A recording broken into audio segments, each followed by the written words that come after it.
आप सभी में से कुछ लोग 7 चक्रों का बेसिक विज्ञान तो जानते ही होंगे। हमारे शरीर में 7 सूक्ष्म बिंदु होते हैं। वैसे तो वो सातों चक्र सक्रिय होते ही हैं, लेकिन उनकी शक्ति हमें उतनी ही मिलती है जितनी इस भौतिक जगत में आवश्यकता पड़ती है।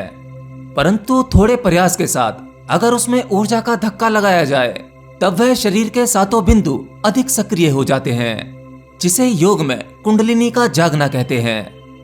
हालांकि कुंडलिनी ज्ञान केवल ज्ञान मार्गियों के लिए होता है, एक भक्ति योगी इन सब में नहीं पड़ता।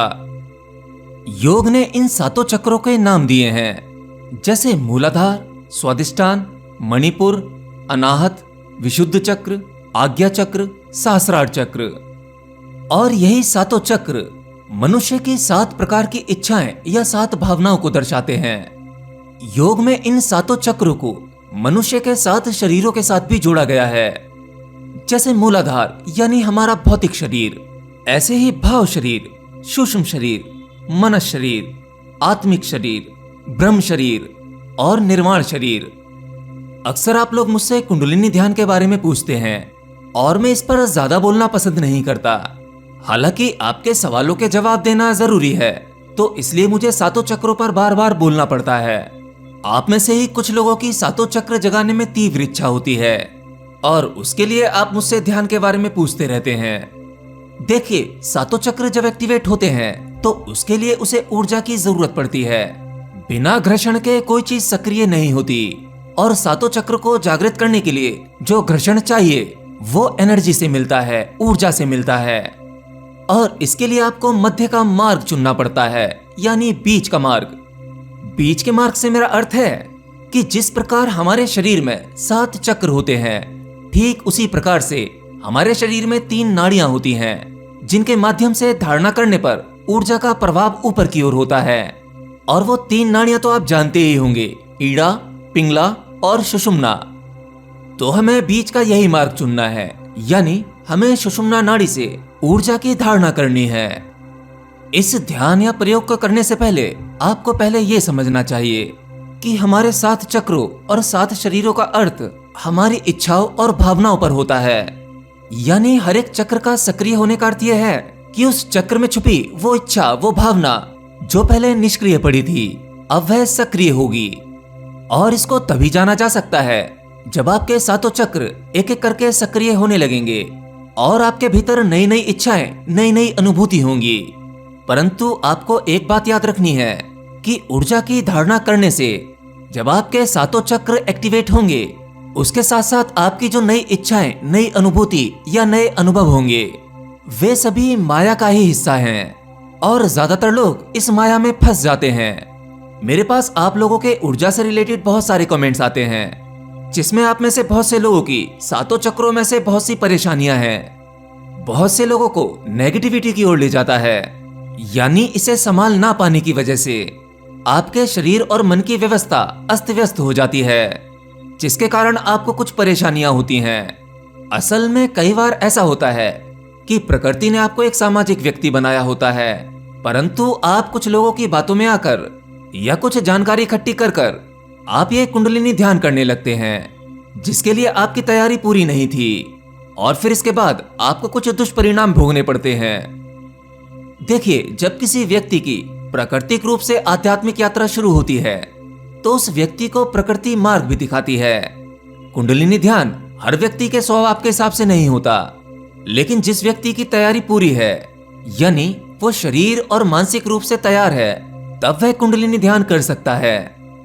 और इसकी शुरुआत कैसे करनी चाहिए? विज्ञान भैरव तंत्र में इसकी कुछ धारणा बताई हैं। धारणा का अर्थ है यानी किसी चीज को गहरे में मान लेना, और ये मानना बिल्कुल वैसे ही होना चाहिए जैसे आप अपने इष्ट या अपने किसी भगवान को मानते हैं। आपने उस भगवान को देखा नहीं, उसका कोई ज्ञान नहीं, लेकिन फिर भी आप मानते हैं, क्यों, है ना? और कई बार कुछ लोगों के लिए भगवान की मान्यता इतनी ज्यादा हो जाती है कि उसकी गहन मान्यता की वजह से ही उसके बहुत से काम बनने लगते हैं। ठीक वैसे ही जैसे आपको परमात्मा का ज्ञान नहीं है, आपने उसे कभी देखा नहीं है, लेकिन एक भक्त उसे बहुत मानता है, उससे प्रेम करता है, ऐसे ही आपके शरीर में सातों बिंदु या कहूं सातों चक्र हैं, जिसे आपने देखा नहीं है और मेडिकल साइंस ने भी नहीं देखा, परंतु वो ऊर्जा केंद्र हैं। सबसे पहले तो आपको उसकी धारणा करनी है, उन्हें गहरे में मानना है, और फिर दिन में किसी भी वक्त जब आपको खाली समय मिले, आप एकांत में हो, मन शांत हो, बस यूं ही बैठ जाएं, बिल्कुल सीधे। आपकी रीढ़ की हड्डी बिल्कुल सीधी होनी चाहिए। अब अपनी आंखें बंद कीजिए। पहले पूरे शरीर को शांत कीजिए। शरीर बिल्कुल शिथिल होना चाहिए, बिल्कुल शिथिल। मन को भी शांत कीजिए। अगर कोई विचार आ रहे हैं, उन्हें आने दो, उनमें उलझना नहीं है, ना ही किसी विचार का विश्लेषण करना है। बस आपको शांत होने की कोशिश करनी है। शांत हो जाइए। आप अपने मूलाधार चक्र पर जाइए। अपनी चेतना को वहां ले जाइए। चेतना को मूलाधार पर ले जाने का अर्थ यह है कि आपको अपने ध्यान को अपने मूलाधार पर केंद्रित करना है। उसे इमेजिन कीजिए। अब मूलाधार चक्र पर आपको एक प्रकाश को इमेजिन करना है। एक तेज रोशनी, एक गोलाकार प्रकाश। अब वह प्रकाश सुषुम्ना नाड़ी से ऊपर की ओर गति कर रहा है। ऐसा विजुअलाइजेशन कीजिए कि वह ऊर्जा का गोला सुषुम्ना नाड़ी से सातों चक्रों पर फोर्स करता हुआ आपके एक एक चक्र पर धक्का देता हुआ ऊपर की ओर बढ़ रहा है, और आपके सातों ऊर्जा बिंदु सक्रिय होते जा रहे हैं। वह प्रकाश मूलाधार से ऊपर की ओर जा रहा है और आपके सहस्रार चक्र से बाहर निकलता हुआ उस परम ऊर्जा में विलीन हो रहा है। वह परम ऊर्जा जो ब्रह्मांड में हर जगह फैली हुई है, जो कण कण में मौजूद है, वही ऊर्जा आपके भीतर है और वही बाहर है। प्रकाश का वो गोला मूलाधार चक्र से ऊपर की ओर उठता हुआ उस परम ऊर्जा में विलीन हो रहा है। ऊर्जा के उस गोले के साथ जब आपके ध्यान की शक्ति जुड़ती है और ध्यान की वह शक्ति आपके हर एक चक्र पर धक्का मारती है, तब ऊर्जा और ध्यान के उस धक्के से वह चक्र का सूक्ष्म बिंदु सक्रिय हो उठता है और धीरे धीरे आपके भीतर छुपी हुई सूक्ष्म संभावनाएं सक्रिय हो उठती हैं। इस विजुअलाइजेशन को, इस धारणा को गहरे में मानकर इमेजिन करते रहिए।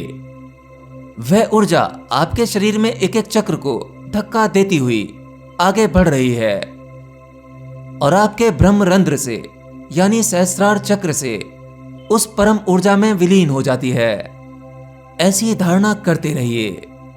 इससे आपकी कुंडलिनी सक्रिय होने में सहायता मिलती है। और हाँ, आखिर में मेरी एक बात याद रखना, कुंडलिनी ध्यान सबके लिए नहीं है।